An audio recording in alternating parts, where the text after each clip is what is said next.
নমস্কার বন্ধুরা, রিনার রন্ধনশালায় আপনাদের সকলকে স্বাগত। আজ আমি আপনাদেরকে সুজি দিয়ে একটি নাস্তা বানিয়ে দেখাবো। কোনো রকম তেল ছাড়াই এই নাস্তাটা আপনারা পুরো পরিবারের জন্য তৈরি করে নিতে পারবেন। তাহলে চলুন দেখে নিন রেসিপিটা। দেখুন, তার জন্য এখানে আমি একটা বাটি নিয়ে নিয়েছি। এবার এর মধ্যে আমি নিয়ে নিচ্ছি চায়ের কাপের 1 কাপ সুজি। আপনারা কোনো কাপ বা বাটি মেপে সুজিটাকে নিয়ে নেবেন। দেখুন, সুজিটাকে আমি এবার ঢেলে নিলাম। এবার আমি নিয়ে নিচ্ছি ওই কাপেরই হাফ কাপ টক দই, মানে যতটা সুজি নিয়েছি তার অর্ধেকটা দই দিয়েছি আর অর্ধেক আমি জল দিয়েছি।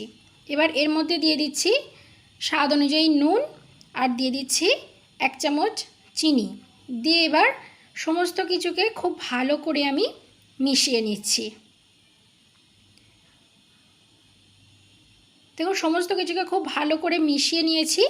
এবার এটাকে ঢাকা দিয়ে আমি 5 মিনিটের জন্য রেস্টে রেখে দেব। দেখুন, 5 মিনিট পর আমি ঢাকাটা খুলে নিচ্ছি। সুজিটা কিন্তু অনেকটাই ফুলে গেছে আর অনেকটা সফট হয়ে গেছে।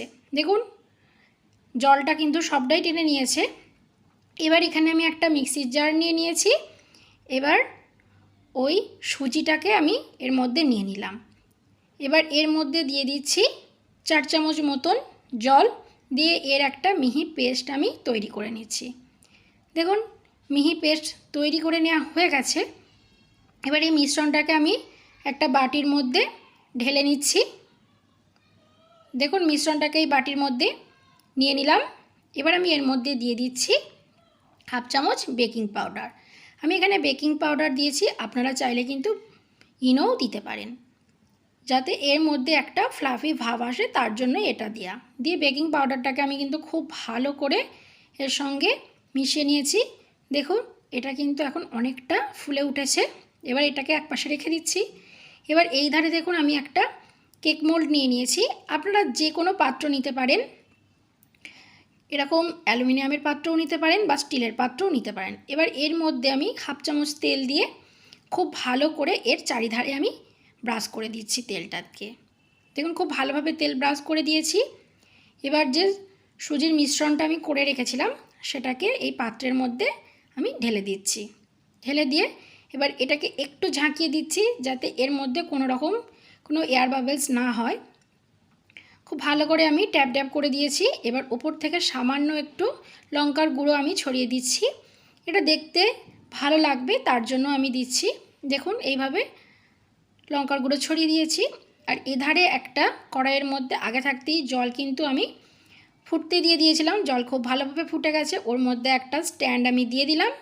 দিয়ে এবার এই বাটিটাকে এর মধ্যে বসিয়ে দিয়ে এবার এটাকে ঢাকা দিয়ে গ্যাসের ফ্লেমটা লোয়ে রেখে আমি 10 মিনিটের জন্য এটাকে ভাপ হতে দেবো। দেখুন, ফিরে এলাম 10 মিনিট পর। 10 মিনিট পর আমি ঢাকাটাকে খুলে নিচ্ছি আর এধারে গ্যাসের ফ্লেমটাকেও বন্ধ করে দিয়েছি। দেখুন, এটা কিন্তু একদম হয়ে গেছে। এভাবে হাত দিয়ে দেখলাম, হাতে কিন্তু একটু লেগে যাচ্ছে না। এবার এটাকে নামিয়ে আমি হালকা ঠান্ডা করে নেব। দেখুন, ওটাকে নামিয়ে হালকা ঠান্ডা করে নিয়েছি। এবার এটাকে আমি মোল্ড থেকে বার করে নেব। দেখুন, মোল্ড থেকে বার করে নিয়েছি। দেখুন কতটা সুন্দর হয়েছে আর কতটা নরম স্পঞ্জি হয়েছে। দেখুন, এটা কিন্তু খুব সহজেই মোল্ড থেকে বার করে নেওয়া যাবে। এবার আমি এখানে একটা ছুরি নিয়েছি। এবার ছুরিটার সাহায্যে আমি এটাকে কেটে নিচ্ছি। দেখুন, এভাবে আমি 3 কোণা শেপে কেটে নিয়েছি।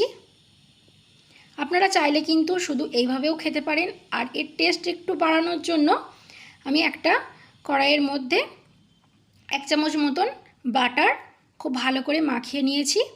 দেখুন, আমি এখানে বাটার দিয়েছি, আপনারা চাইলে কিন্তু সাদা তেলও দিতে পারেন। দিয়ে বাটারটাকে কড়াইয়ের চারিধারে মাখিয়ে দিয়েছি। এবার যেগুলো আমি কেটে রেখেছিলাম সেইগুলোকে আমি এইভাবে এর মধ্যে দিয়ে দিচ্ছি। এখানে কিন্তু খুব বেশিক্ষণ রান্না করার কোনোই দরকার নেই।